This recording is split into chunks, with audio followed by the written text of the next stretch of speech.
So we finally did it. We have a build for every single school type of magic. Maybe, probably, we are going to be able to focus ourselves on the endgame builds or on hybrid builds, because these ones right here that I have been posting on the channel are just purely for a certain specific type of magic without mixing and matching them up.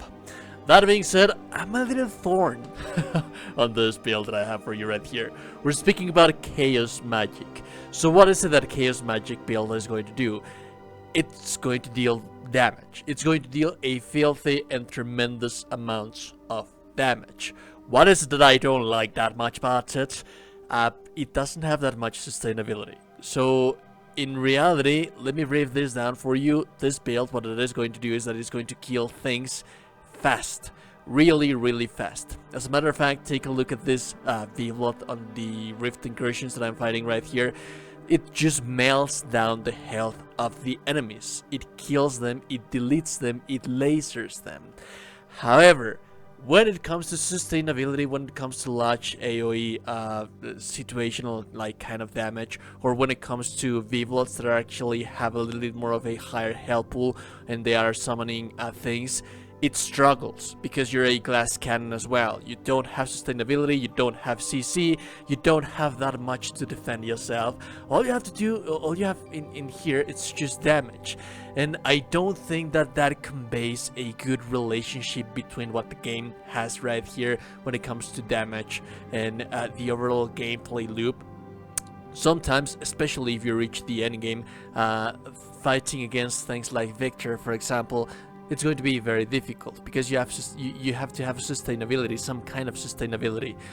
But if you're skilled enough, you know how to dodge enough, you know properly your game, then yes, this thing is very viable. It's going to kill things faster. That being said, let's talk about the build in itself. Ignite. Ignite your enemies with Chaos Flames, dealing 50% damage over 5 seconds. Triggers an explosion that deals 50% magic damage when a target affected by Ignite perishes. Meaning that if something dies, it's going to provoke that Ignite to be a little bit more scarce all throughout the battlefields. And overall, Ignite is just damage. There is no like special explanation about it. It's just DPS. It's just pure DPS. That's what it is, and you can see it translated on the fights that you see on the screen.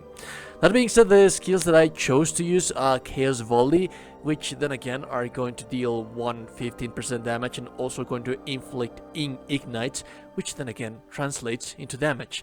And then I also decided to use the Power Surge because this is going to apply Ignite to your basic attacks. Now, one thing that I like to pair this thing up with is, for example, the weapon of choice that I have for you on this showcase, it's pistols, and they have a volley of attacks. So my advice also is that, for example, if you're using a whip, you're using a bow, that is the preferable desired weapon of choice, a range kind of weapon, so that you can also be moving all throughout the battlefield, because remember, you're very squishy, you don't have that much sustainability. But yeah, what this is going to do, it's also going to ignite your skills weapon attacks.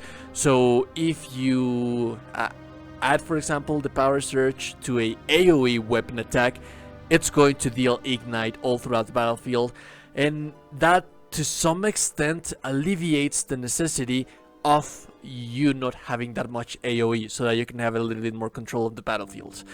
We'll talk about the skill rotation a little bit later. And then finally we have Chaos Barrage. I have noticed that this is the one that deals the most damage out of the ultimates that we have right here, and this thing just deletes things like you have no idea. As for the armor, we want to stack DPS as much as we can possibly do.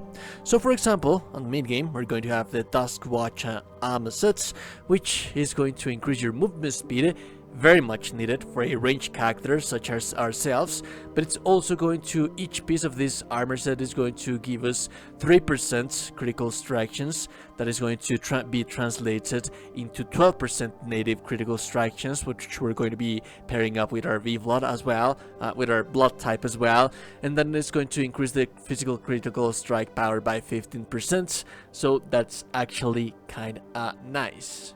We already have 12% critical strike chance because of our armor set.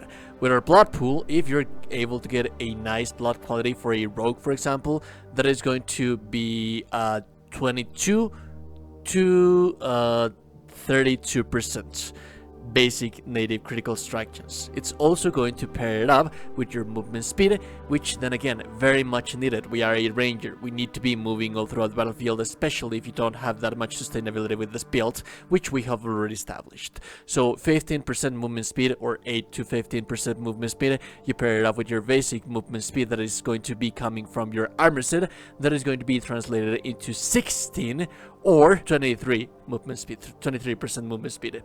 That is also going to reduce the Veil cooldown recovery rate by 15 to 30%. This is very much needed because we don't have that much ways of healing ourselves. We'll talk about that a little bit later on. And then as for the pendants, we just want to have a little bit more of a movement speed to be able to move all throughout the battlefield, and the skill in this thing, it's not going to be that much consequential. Now, one final thing that I usually don't mention in my build videos, because this is not something mandatory that you have to do to establish a build, and it's also a little bit of a randomized thing. Remember that I have already made a guide on jewel crafting here on the channel, so links are going to be in the video description, but we are going to be needing at least 1 jewel for our sustainability as well. So you can see right here that it's just a regular tier 2 jewel, which you can start crafting at mid-game, and you can carry all throughout the playthrough until the end game. And that is going to be coming for the Chaos Volley. So I'm going to craft this thing right here, and you will see that I immediately got the buff that we want to be having right here. Hitting a target affected by Ignite engulfs the target, agonizing flames, dealing 4% more damage, and healing yourself by 8% of your spell power 5 times. We don't have that much spell power, but we do have quite a lot of attack speed, and this is not that difficult to get.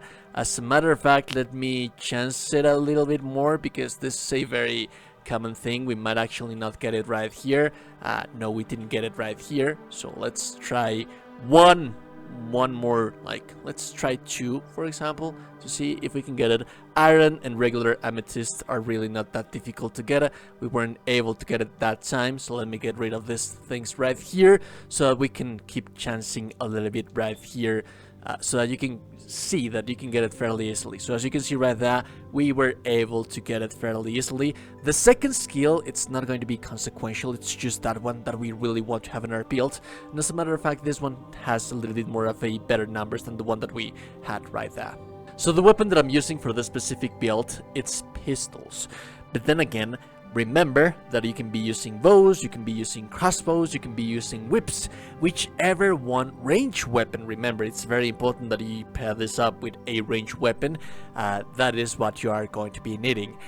Now, let's talk about the gameplay loop and one of the best combos that I like to do. So Power Surge is going to imbue your weapons, your basic attacks, with Ignite. And if you kill those ignited enemies, they are going to explode, providing you a little bit more of AoE. Now my weapon, my pistols, have Fan the Hammer. Fan the Hammer are those volley of attacks that you sometimes see me doing right there. So what I like to use is imbue myself with Power Surge and then combine them with Fan the Hammer, because this allows me, it translates on being able to cause Ignite on as much enemies as you can possibly do. So if you're having like all of the ranged weapons have some kind of a AoE type of attack, so that is why I advise for you to use as a rotation. The rest of everything is just going to be DPS. That's my main advice, that you combine the Power Surge with the AoE attack that your weapon has, and then the rest of everything is just going to be spamming your skills. Anyways, if you like content, so like and never super appreciated, and also you that you're a gorgeous and beautiful person, you're indeed a gorgeous and beautiful person, like the video, subscribe to the channel, have a beautiful day, and goodbye.